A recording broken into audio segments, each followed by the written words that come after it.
امیر علیہ سنت دامت برکاتہم العالیہ کی خدمت میں ایک سوال عرض یہ ہے کہ لوگ جو استخارہ کرواتے ہیں ایک ہی استخارہ کئی مرتبہ استخارہ کرواتے ہیں اور مختلف جگہوں سے بھی کروا رہے ہوتے ہیں، تو امیر علیہ سنت سے عرض یہ ہے کہ یہ ارشاد فرمائیے کہ ایک استخارہ کروانے کے بعد جب اسی چیز کا دوبارہ استخارہ کروانا ہو تو کتنے ٹائم کے بعد، کتنے وقت کے بعد یہ استخارہ کروانا چاہیے؟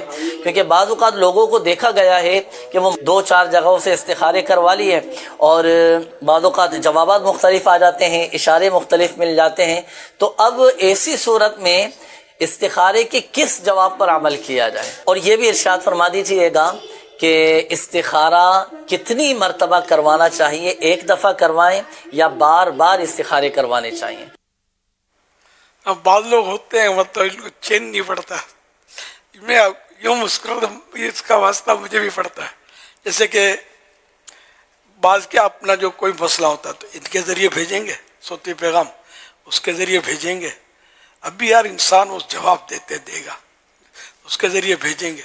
اب میں بھی کنفیوز ہوتا، میں اگر ان کے ذریعے بھیجتا ہوں تو جو 2 ذرائع دوسرے آئے ہیں تو وہ ذرائع یہ سوچیں گے کہ یار الیاس نے اس کو جواب ہی نہیں دیا. تو یہ مطلب اس میں بھی یک در گیر و محکم گیر، کہ پیغام بھی اگر کسی کو بھجوانا ہے نا تو ایک کے ذریعے سے بھجوائے. احتیاطاً دوسروں کے ذریعے بھجوائیں گے نا تو مجھے ایک اس میں سمجھانے کے لیے چٹکلا یاد آیا کہ وہ صبح عید کا دن تھا.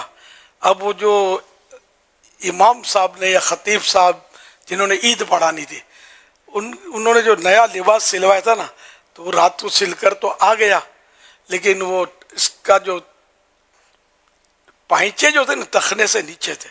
اب امام صاحب پریشان ہوئے کہ ٹخنے سے نیچے ہوں لوگ کیا بولیں گے، ٹخنے سے نیچے امام صاحب نے پاجامہ پہنا ہے. تو انہوں نے اپنے جو بچوں کی امی سے کہا کہ اس کا بس وہ 4 انگل کاٹ دینا پاجامہ. پھر یوں ہوا کہ اب یہ پتہ نہیں کرے گی نہیں کرے گی، بھول جائے گی تو اپنی بیٹی سے کہہ دیا کہ بیٹی تم اس کا 4 انگل کم کر دینا. پھر اس نے سوچا کہ اب پتہ نہیں یہ بھی مصروف ہیں، میری ماں جو ہے نا یہ بہت ایکٹیو ہے، بڑی فکر والی ہے، امی آپ 4 انگل کم، سب کو الگ الگ سے اس نے کہا. اب صبح جو اس نے پاجامہ نکلا تو پاجامہ نہیں تھا، وہ نیکر بن گئی تھی. سب نے 4 انگل کم کیا تو بیڑا پار ہو گیا اس کا. تو یہ سمجھانے کی مثال ہے کہ وہ ایک کو کہہ دیا نا تو کافی ہے. اب انڈرسٹوڈ ہے کہ استخارہ آپ نے ایک سے کروا لیا، اب رزلٹ آیا، اب دوسرے سے اس نے رزلٹ بتایا، جو بھی بتایا دوسرے سے کروایا، اس نے کچھ اور بتایا، اب تو ہوئے کنفیوز، اب کیا ہوگا، اب کیا کریں.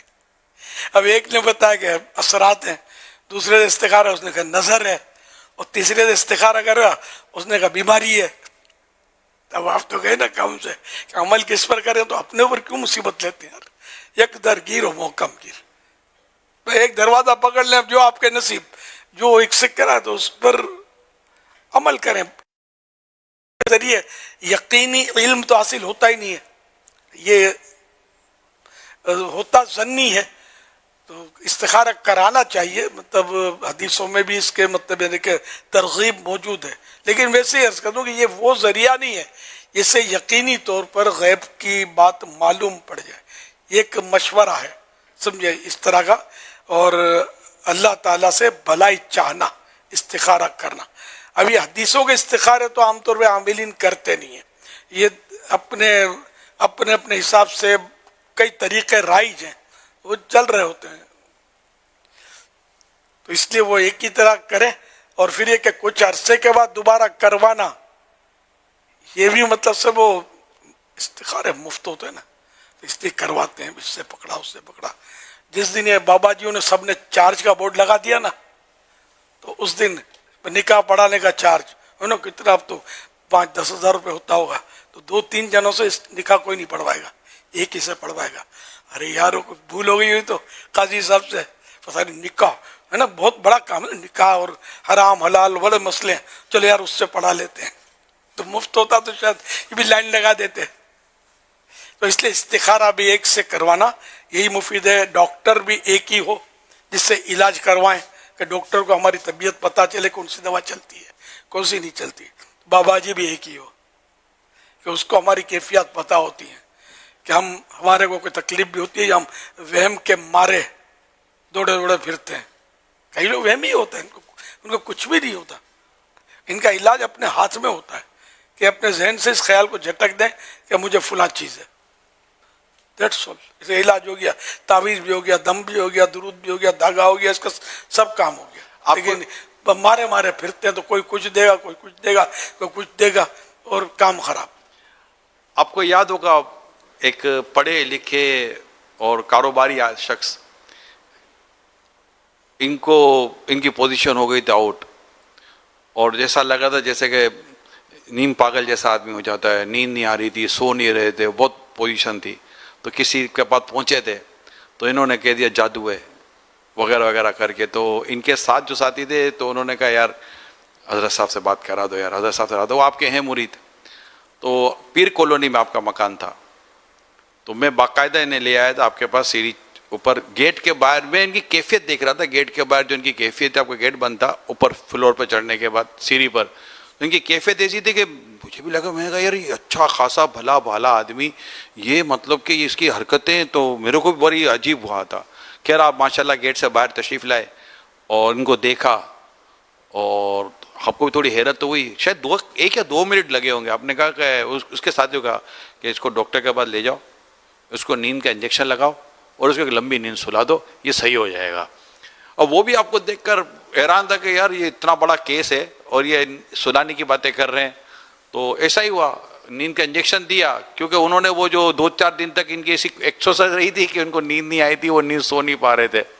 تو یہ ہوا, اور جب اٹھے تو وہ نارمل تھے, ورنہ تو وہ چلے جاتے پتہ نہیں کہاں کے کہاں. باپو نے پورے ایسے اثرات اور صحت اور ہاں بالکل, کیا بتانا ہوتا ہے بابا جیوں نے.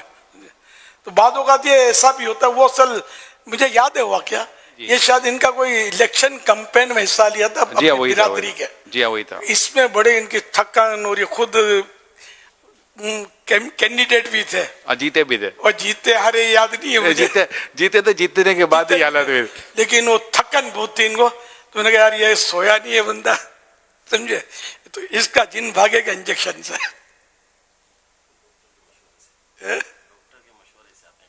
ہاں نہیں, وہ میں نے یہ کہا تھا ڈاکٹر کے بعد تم نیند کا انجیکشن ڈاکٹر لگا دے گا, شاید میں نے یہ کہا تھا. یہاں ڈاکٹر کی طرف بھیجا تھا, مگر بھیجا ڈاکٹر نے, میں کیا انجیکشن لگاؤں گا. تو وہ الحمدللہ مطلب وہ انجیکشن لگا, سوئے تو سیٹ ہو گئے. لمبا سونا پڑتا ہے ایسے میں.